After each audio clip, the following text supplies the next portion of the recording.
Hey everyone, Eric Syndrome here. This is Jesse. Today I'm in Auburn, California, just about 2 hours north of San Francisco, in a town that thrived during the gold rush era. Ever since I got laid off 2.5 years ago, I took my severance, bought a drone, and have been going to as many historic places as I can. I'm starting a series of gold rush towns in Northern California, and today we begin that series with Old Town Auburn. We begin with the crown jewel of the region, the historic Placer County Courthouse. The city was founded in 1848 during the first years of the gold rush and predates law in the area by 3 years, when the county was finally formed and judges were elected. The first case wouldn't be heard until 1853.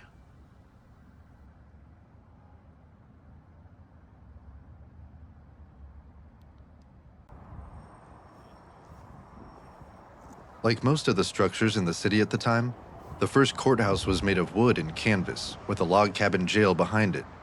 With these two makeshift buildings, Auburn was chosen as the county seat to keep up with the growing population and prosperity.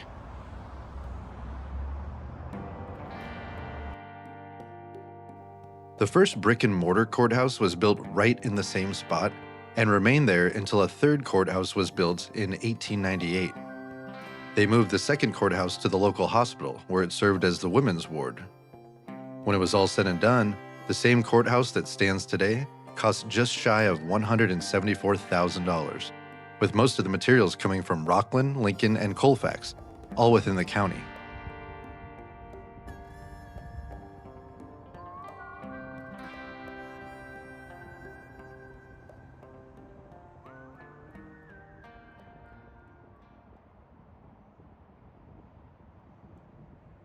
This was the first time all of the county offices and jail were under one roof. However, as the county got more and more crowded, the needs of the county started to outgrow the courthouse. In response, they built a bigger jail in 1941, but that was destroyed in 1986 after they decided to preserve the courthouse as a historic landmark.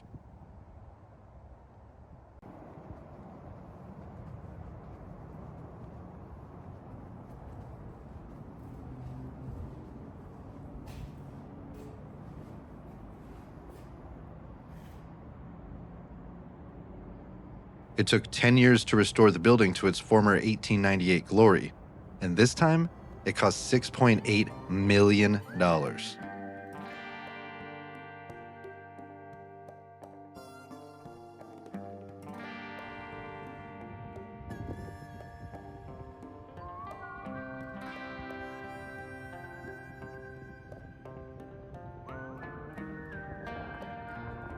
I'm taking some shade here and just looking at this root system of this magnolia. It's huge. And with all the pictures of the courthouse that are available, I was wondering if we could see this tree in any pictures. Here it is, from 1898. I love just imagining what this tree has seen being in the same spot for over 100 years.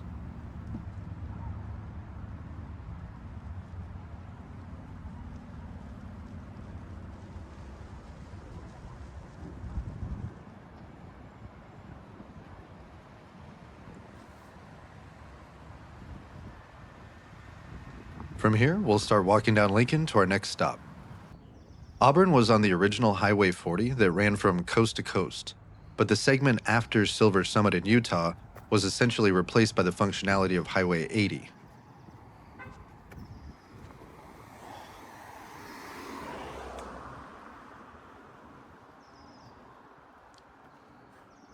Here's a little map showing you the layout of the town with some points of interest.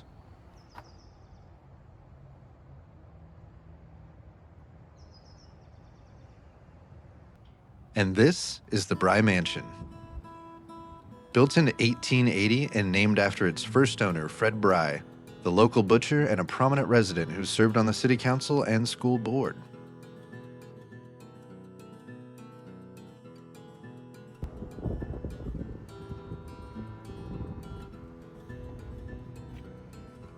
He and his family lived here for over 20 years. It was converted into apartments in the 1940s, and an English restaurant named Butterwurst opened there in 1972. It was a store for a while, and is now being used as an office building.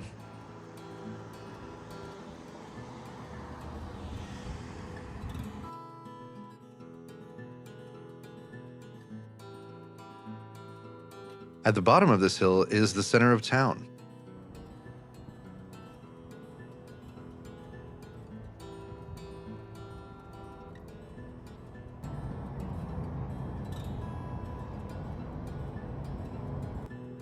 I almost missed it, but this little white house on top of the hill here kind of serves as a marker for the area when we're looking at old pictures.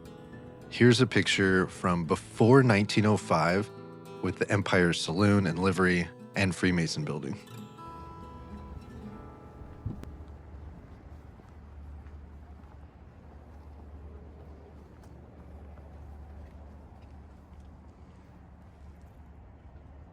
This first building here on the left was home to Suda Grocery, which is what it was best known for, but before that it was a cigar and candy store, a saloon, a hotel, and even a church. The Arcade Saloon, opened in 1887, was known for serving ice-cold, sharp beer, as well as hot soup and free lunch after 11 o'clock every day. In 1926, the Japanese community bought the building and opened their doors to the Buddhist community. The church had already been established more than 10 years previous, but this was their first building. Their secretary was Katsuuchi George Suda, who ran a general store on Sacramento Street since 1918. During World War II, the Suda family was sent to the Japanese internment camps and stayed there for 4 years. When the families were released, not everyone returned to Auburn, and the church couldn't keep going.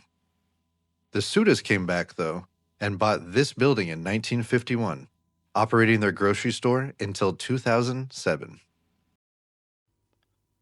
This intersection that was the main square also is just huge. I can imagine it lined with horses. So this island of buildings that separates Lincoln and Washington is the center block, or post office block.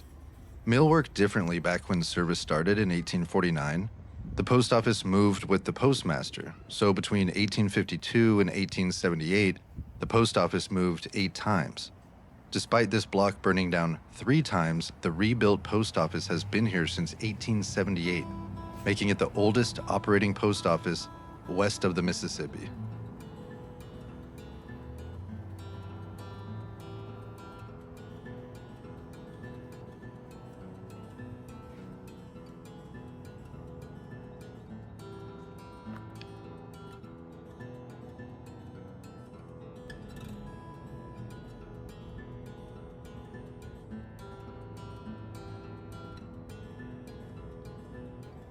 How cool is this? Wells Fargo had an office here in 1852.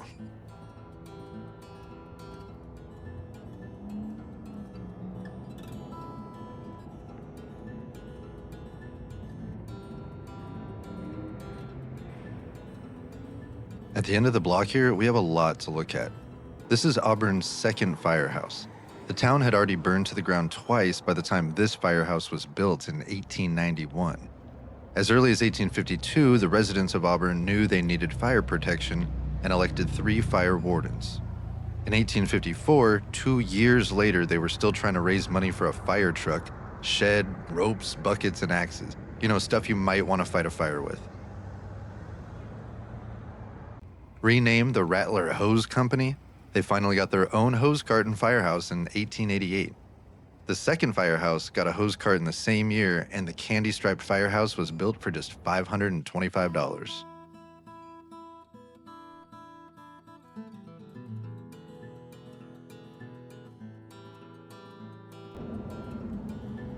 This truck just fits inside.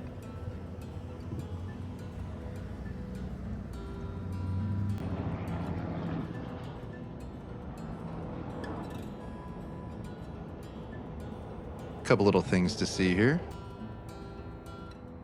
A story about the fire queen who saved 4 men from a burning building, and part of a Central Pacific Railroad engine wheel that was used by the Auburn Volunteer Fire Department in the late 1800s as a fire alarm bell.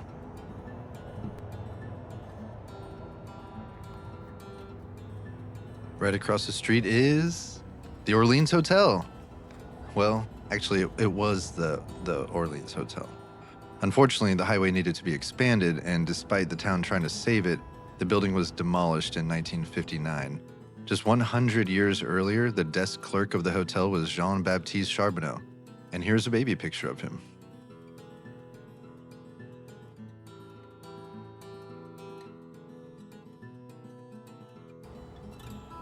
Okay, we're gonna head back to the square on Washington towards what was the Livery and American Hotel.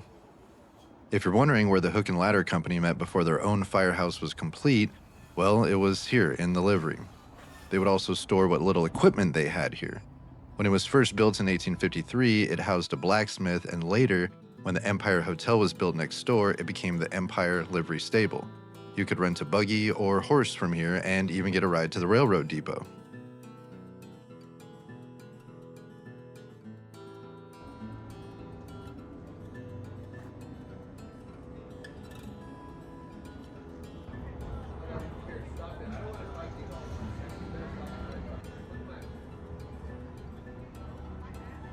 This building was once the Shanghai restaurant, and before that, it was the American Hotel. Today, it's where I'm getting lunch, but we have to finish our tour first. Back in 1852, this was the Union Restaurant and Bowling Alley. Bowling was so popular then that people thought it would become our national pastime. The first big fire of Auburn burned that down, and the lot changed hands to George Stevens, who built the American Hotel. George lost the hotel to creditors, and it burned down again in 1905. After being rebuilt and a short time as a hardware store, Joe and Charlie Yu bought and opened a billiard hall and tobacco shop in half the building, with the Shanghai restaurant serving food in the other half. The Yu family settled in California in 1870, with Charlie becoming a licensed gold buyer, and the Yus operated the Shanghai restaurant all the way until 2005. Just a couple more stops on our trip, and the next one is right up this hill. Auburn's Chinatown was all along Sacramento Street here, and the Joss House was a Chinese social and religious headquarters of sorts. It served as a meeting place, a boarding house, school, anything really to serve the large Chinese community. The word Joss comes from the Portuguese word for God, Deus.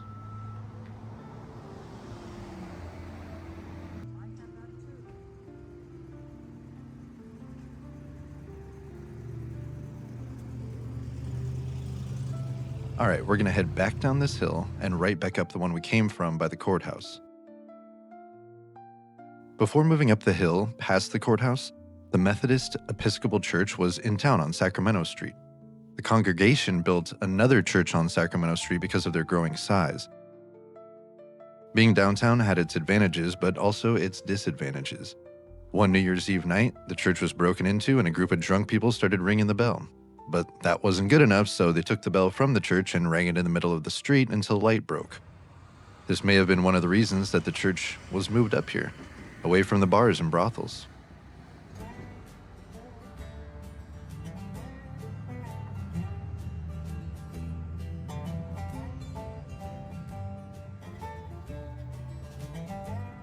The stained glass was added in 1908, and the church was officially named the Pioneer Methodist Church in 1940. It's the oldest church in Placer County.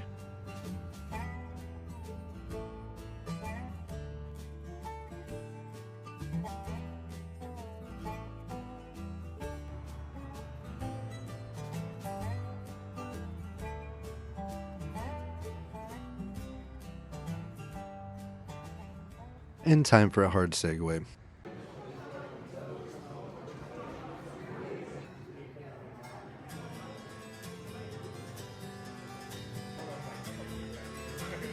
Thanks so much for taking a walk with me. Let me know if you liked the video and if you're from these parts. I'll see you in the next town.